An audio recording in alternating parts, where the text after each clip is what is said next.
হ্যাঁ বন্ধুরা, এটা কি মাছ তোমরা কি বলতে পারবে? আমি জানি না এটা কি মাছ, আমি জানি না, আমি নাম জানি না। এর আগেও খেয়েছি কিন্তু আমি নামটা জানি না।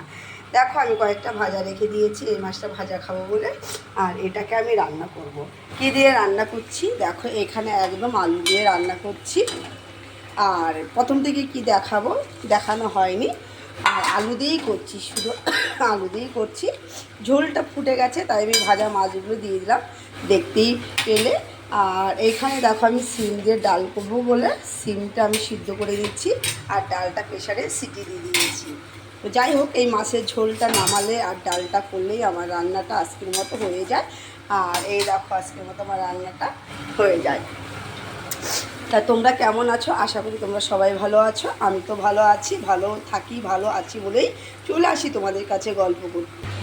আর এদিকটায় দেখো আমি ভাতটা বসিয়ে দিয়েছি, চালটা আমি দিয়ে দিয়েছি, এখনও হয়নি। দেখতেই পাচ্ছ হাঁড়িটা দেখো কত সুন্দর না, খুব সুন্দর হাঁড়িটা। যাই হোক, ভাতটা আমি হতে দেব।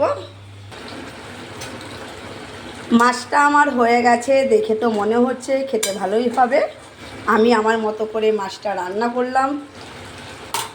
যাই হোক, এখানে ডালটাও ফুটে গেছে, আমি এবার ডালটা ফোড়ন দিয়ে দেবো। তরকারিটা নামিয়ে নিয়েছি। কেমন হয়েছে বন্ধুরা সবাই একটু জানিও। যদি ভালো লাগে লাইক কমেন্ট শেয়ার করো। চলে আসবো নতুন কোনো ভিডিওতে। ততক্ষণ তোমরা ভালো থেকো, সুস্থ থেকো, টাটা।